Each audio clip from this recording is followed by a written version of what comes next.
Mēs atrodamies Dobels novada Paņkulas pagastā Kalnapočās. Mani sauc Kaspars. Mani sauc Ilze. Un mēs esam šo māju saimnieki. Mājas ir jau tādas diezgan senas un esam ilgi domājuši pirms gadiem 6, kā mēs varētu šeit jautrāk dzīvoties, lai nav garlaicīgi. Un tad arī radās tā doma pat ne par avenēm kā pirmā, bet vajadzība bija uzņemt grupu no 30 cilvēkiem. Un jo vairāk šo grupu pie mums sāk braukt, jo bija skaidrāk, ka kaut kas ir jādara vēl papildus, jo cilvēki prasīja kaut ko vēl. Gribēja kaut ko apēst garšīgi, kaut ko labi paskatīties. Tad mēs ķērāmies pie kāda projekta, un projekts bija avenes. Sākumā bija avenes un ķiploki, tagad ir palikušas avenes un nācis ir klāt arī lauku turisms vēl plašākā nozīmē. Bet vienu brīdi mēs bijām zināmi ļoti ar savām avenēm. Avenes joprojām mums ir. Un, godīgi sakot, granta projekts bija tas, kas palīdzēja saprast, ka arī avene ir veidojama interesantāk. Jo līdz šim, kad tu vāri zapti, tad daudzi saka, ievārījums bez tiem kauliņiem vairs nav aveņu ievārījums. Tepat laikā ir ļoti daudz cilvēku, kas saka, mums negaršo, mums nepatīk, zobos ieķerās, visur ieķerās tie kauliņi tik šausmīgi daudz. Un gribējās pamēģināt iztaisīt bez tiem kauliņiem. Es tiešām ilgi meklēju iespēju iztaisīt bez kauliņiem. Nebija. Tad granta ietvaros Virkungs, pārzinot tehniskās puses, atrada lielisku lēno sulu spiedi. Pastāsti, ko viņa dara. Viņa principā saglabā auglī visas labākās īpašības un ļauj paņemt no augļa to, kas ir viņa paša labākais, atstājot ļoti maz atlikums. Un līdz ar to viss tas, kas spiešanas procesā atdalās, tie ir kauliņi. Un pats interesantākais bija pašā sākumā eksperimentējot, mēs to sulu izspiežam, ieliekam leduskapī, nākošajā dienā izņemam ārā un tur ir želeja. Tur vienkārši ir tāds galertiņš, tu pat paraugi to pudeli, nekas nelīst ārā. Un tu saproti, ka principā tā sulspiede ļauj paņēma to pektīnu, kas ir tas želeja veidīgais, ko citi pērk ievārījumu cukurā, papildus likt klāt, ka tev jau viņš ir, ka tu pieliec nedaudz to saldumu klāt un tu iegūsti kaut ko jau pavisam savādāku nekā vispār pieņems. Bet man jāatzīst, ka tā aveņu želeja, kas ir viens no mūsu produktiem, bez tiem kauliņiem, viņā tomēr ir kāds kauliņš, protams, ka palicis. Un es teikšu, ka tādējādi arī tiem, kas saka, ka bez tiem kauliņiem nav tā garša, ir tā garša. Bišķiņi vēl tu viņu dabūsi. Un tad vēl viens lielisks produkts, ko atradu, kā viss saka, internetā, aveņu sīrups. Tas ir tik smaržīgs, viņš ir tik aromātisks un neprasa daudz darba. Un aveņu sīrups arī ir tas, ko vēl viena lieta, ko mēs iegādājāmies ar granta palīdzību, bija plīts un katlis lielais.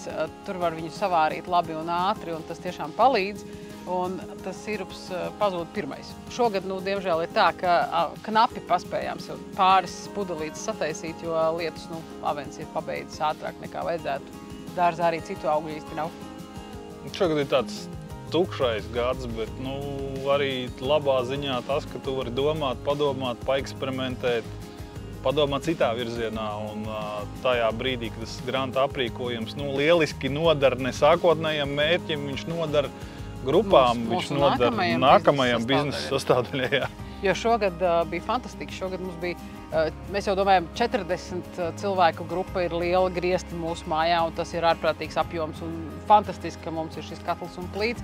Nē, nākamā grupa bija 55, līdz ar ko mēs bijām sajūsmā, ka mēs varam vienā pannā sacept lietas, kas ir nepieciešams, savārīt lielo zupas katlu. Arī Latvijas Botāniķu biedrības rallijas bija šeit pie mums, un tik daudz, ko mēs varējām viņiem ātri sagatavot, tā kā tas ir to vērts un ir noderīgs. Jā, man patīk. Kaimiņi arī ir priecīgi, kaimiņi ražotāji, jo tev atskan zvans no kaimiņiem, labiem draugiem, no piemājas saimniecības citas, kad šādus pircējus es sen nebiju gaidījis. Es nekad nebiju lasījusi ogas tik ātri, tāpēc, ka man atbrauc autobus. Jā, jo tos daudzos cilvēkus mēs tiešām sūtam šeit pa pagastu un arī bišķiņ plašāk. Kur aizbraukt, kur to vietējo satikt, kur to saimnieku iepazīt. Lai tev ir jau tādas draudzīgas attiecības ar cilvēku, kur tu zini, ko viņš audzē tur burkānus vai viņš audzē zemenes. Mums tas patīk. Un tad kopumā mēs tur ieguvām vairākas lietas, ne tikai sulspiedi. Tur bija arī virtuves kombains, virsma tērauda, lielā plīts, lielais katls, panna, Kas vēl, ko es aizmirstu? Ja pirms tam doma bija pirms vēl granta projekta, kad mēs piedalīsimies mājas kafejnīcas dienās, tad šis aprīkojums lieliski nokomplektēja faktiski visu virtuvi. Jo mums ir gan lete tagad multifunkcionāli, gan izlietne, gan jaudīga plīts, gan virtuves kombains, gan sulas spiedi. Respektīvi, tas tev iedod atspērienu tām, ko tu pats jau līdz šim ieguldi, tas tev iedod vēl papildus atspērienu, iedod vēl labāku, vēl jaudīgāku to visu. Un nākotnē ļauj domāt jau par cita veida tādu plašāku piedāvājumu. Piedāvājumu gan grupām, gan arī tam mūsu paralēlajam biznesam, kas ir viesu uzņemšana, turistu uzņemšana, ka viņiem labprāt mēs kādā brīdī sāktu piedāvāt arī brokastis un tādas lietas, bet tas tad būtu nākamais granta līmenis, ko mēs labprāt gribētu iegūt, lai varētu to virtuvi pabeigt, pilnveidot, lai viņa ir atbilstoši tā, ka mēs varam viņu reģistrēt un doties atkal šo ceļu tālāk. Pašlaik tas ir tāds vasaras stāsts un vairāk tāds prieka stāsts. Saimniecībā, kā jau lauku sētā, kur ir liels dārs, aug ne tikai avenes, kas ir stādītas, aug arī vecās avenes, aug ļoti daudz skābie ķirši. Šogad pirmais gads, es neatceros, ka tā nav bijis, kad viņu nav, bet tad, kad viņi mums ir gan pašlasīšana, gan mēs viņus lasām jau ilgadīgiem klientiem. Un arī pārstrādājam nedaudz. Tāpat arī ir āboli, ir ābeļdārs un vēl viss kaut kas izaug kokos, kā kurā brīdī, kurš koks ir laipni izdomājis, ka šogad viņš dos vai šogad viņš nedos, būs vai nebūs. Respektīvi, paši laimīgākie ir tīri nevietējais turists, bet mums brauc ļoti daudz ārzemju turists, kurš iebraucot dārzā no sākuma ir tā nedaudz apjūtis, kur viņš ir nonācis, bet tad viņiem ir wow, kad ābols, kur aizēja pie koka, paņem ābolu, paņem bumbieru, aizēja uz aveņu lauku, paņem aveni. Tur tā, kad no rīta vienkārši tu redz, ka cilvēks izbauda to, kad viņš iziet no mājas, aiziet uz aveņu lauku, salas bļodiņu ar avenēm un aiziet brokastīs ēst pārslas ar avenēm. Un man arī patīk tas fakts, ka pārsvarā gan vācu bērniem esam tā fiksējuši. Mēs esam tāda izziņas vieta. Ja tu viņam ļauj vēl aiziet dārzā kartupeli no dobas izrakt, tā bija tāda sajūsma, ka es esmu gatava ļaut viņiem rakņāt visu dārzu.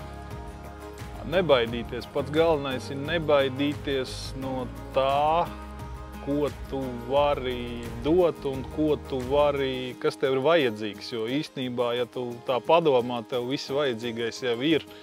Tev vajag tikai parunāties nebaidīties, aprunāties ar labu grāmatvedi, jo viņi ir burvīgi cilvēki, tu nekad nevari zināt visu. Aprunāties ar tehnoloģiem pārtiks, paskatīties uz lietām savādāk, izpētīt internetu dzīles, izpētīt resursi pieejami mega daudz. Un īstenībā arī vajag pastīties arī kaut kur vēsturē, jo ļoti daudz, kas jauns, ir ļoti labi aizmirsts vecais. Un, ja tu tā parakājies, tad principā tev viss ir pieejams. Galvenais ir nebaidīties, ņemt un rakstīt un piedalīties. Pirmoreiz neizdosies, nākošais neizdosies, tā trešoreiz noteikti izdosies. Jo grantam mēs pieteicāmies otro reizi, un principā ar otro reizi mēs viņu dabūjām. Tā kā, nebaidīties un vienreiz nesanāca, labi, nākošais sanāks. Ok, braucam tālāk, tas saucās.